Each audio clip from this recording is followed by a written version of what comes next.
Okay, good afternoon to all. మనకి ఈ నెల 5వ తారీఖు ఉదయం అఫీస్పేట రైల్వే స్టేషన్ దగ్గర ఒక dead body with head injury and other injuries తోటి ఒక మనిషి చనిపోయి ఉన్నాడు అని చెప్పి ఇన్ఫర్మేషన్ రావటం జరిగింది. ఇమ్మీడియట్గా లోకల్ పోలీసు ఇన్స్పెక్టర్ గారు క్రాంతి కుమారు అదేవిధంగా వాళ్ళ సిబ్బందితోటి అక్కడికి వెళ్ళి వెరిఫై చేసి అక్కడ పిటిషన్ తీసుకొని ఇన్వెస్టిగేషన్ టేకప్ చేయటం జరిగింది. ఈ పర్సన్ ఎవరో కూడా మనకి ఐడెంటిఫై కాలేదు.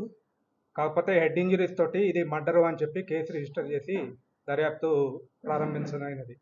దీంట్లో ముఖ్యంగా మియాపూర్ ఇన్స్పెక్టర్ గారు, అదేవిధంగా ఎస్ఐస్ నరసింహారెడ్డి, రాజేశ్వర్ రెడ్డి, అదేవిధంగా మాదాపూర్ ఎస్ఓటి సంజయ్ ఇన్స్పెక్టర్ గారు, వారి సిబ్బంది ఇది చాలా ఛాలెంజ్గా తీసుకొని ఈ ఇన్వెస్టిగేషన్ స్టార్ట్ చేసి టెక్నికల్ క్లూసు అదేవిధంగా మాన్యువల్గా అందరితోటి ఇంటరాక్ట్ అయ్యి అక్కడ ఏం జరిగింది ఏంది అని చెప్పి ఇన్ఫర్మేషన్ రావటం జరిగింది. ఈ ఇన్ఫర్మేషన్లో భాగంగా మేము ఈ ముగ్గురు నేరస్తుల్ని నిన్న ఉదయం అఫీస్పేట లేబర్ అడ్డా దగ్గర అరెస్ట్ చేసినాం. అరెస్ట్ చేస్తే వీళ్ళు కన్ఫెస్ చేశారు. ఈ డిసీజ్డ్ తన పేరు వచ్చేసి కేశవ్ బంగార్. ఇతను మహారాష్ట్ర సంబంధించిన అతను. అక్కడ షుగర్ ఫ్యాక్టరీలో పనిచేస్తాడు. అక్కడ పనిచేయటం ఇష్టం లేక 15 రోజుల క్రితం ఇక్కడికి వచ్చి ఇక్కడ లేబర్ అడ్డా మీద వండుకుంటూ అదేవిధంగా అఫీస్పేట రైల్వే స్టేషన్లో స్టే చేస్తూ ఈ లేబర్ పనులకు అటెండ్ అవుతాడు.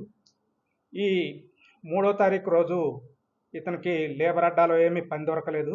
అదేవిధంగా ముగ్గురు నేరస్తులు, మనం అరెస్ట్ చేయబడిన ముగ్గురు నేరస్తుల పేర్లు గండే సుమిత్, అదేవిధంగా సునీల్ మదానికర్, అదేవిధంగా ప్రేమ్ సాగర్ నౌడిగి. ఈ ముగ్గురు కూడా కర్ణాటకకు సంబంధించిన వాళ్ళు. వీళ్ళు కూడా అదే లేబర్ అడ్డా మీద లేబర్ పని కోసం అటెండ్ అవుతుంటారు. ఆ విధంగా వీళ్ళకి 3వ తారీఖు పరిచయం అయింది. 3వ తారీఖు పరిచయం అయిన తర్వాత ఆ రోజు ఎవరికి పని లేకపోవడంతో సాయంత్రం వీళ్ళందరూ ఒక దగ్గర కలుసుకొని ఈ ఎవరైతే చనిపోయిన అతను ఉన్నాడో అతనికి హ్యాబిచువల్ అంటే ఆల్కహాల్ తీసుకునే అలవాటు ఉంది. ఆ విధంగా ఈ A1 A2 వీళ్ళిద్దరూ కూడా ప్రపోజ్ చేశారు, ఏది ఆల్కహాల్ తీసుకుందామని చెప్పి. వాళ్ళ దగ్గర డబ్బులు లేవు, డిసీజ్డ్ దగ్గర ప్లాన్ చేద్దామని చెప్పి డిసీజ్డ్ని అడిగితే డిసీజ్డ్ దగ్గర కూడా అమౌంట్ లేకపోవడంతో వాళ్ళు నీ ఫోను అక్కడ ఎక్కడన్నా మార్ట్గేజ్ తాకట్టు పెట్టి అమౌంట్ తీసుకుందాం, రేపు నీకు ఫోన్ ఇప్పిస్తామని చెప్పి అతను ఫోన్ తీసుకొని ఒక దగ్గర తాకట్టు పెట్టి ఆ డబ్బులతోటి ఆ రాత్రిపూట 3వ తారీఖు నైట్ తాగటం జరిగింది. దాని తర్వాత మళ్ళీ 4వ తారీఖు వీళ్ళు లేబర్ అడ్డాకి పోయారు.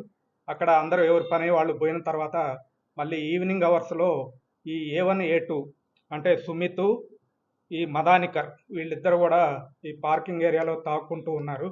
అదే టైంలో ఈ చనిపోయిన వ్యక్తి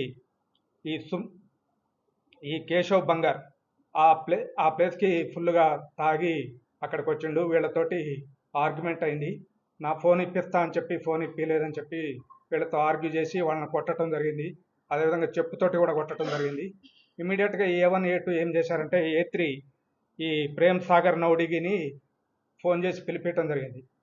అక్కడ ఫోన్ చేసి అతను వచ్చిన తర్వాత ఈ ముగ్గురు మీద కూడా అతను అటాక్ చేసే పరిస్థితి ఉంటే లాభం లేదనుకొని చెప్పి ఇతన్ని చంపాలనే ఉద్దేశంతో అక్కడ ఉన్న సిమెంట్ బ్రిక్ తోటి కొట్టి ఆ హెడ్ ఇంజరీ తోటి చంపడం జరిగింది. ఇది వీళ్ళని ముగ్గురిని అరెస్ట్ చేసి ఇప్పుడు జ్యుడిషియల్ రిమాండ్ పంపిస్తున్నాం. ఎవరైతే ఈ సిబ్బంది యాక్టివ్గా పనిచేశారో వాళ్ళందరినీ సిపి గారు అదేవిధంగా మా డీసీపీ గారు అభినందించడం జరిగింది. వీళ్ళకి క్యాష్ రివార్డ్స్ కూడా ఇస్తాం. Thank you.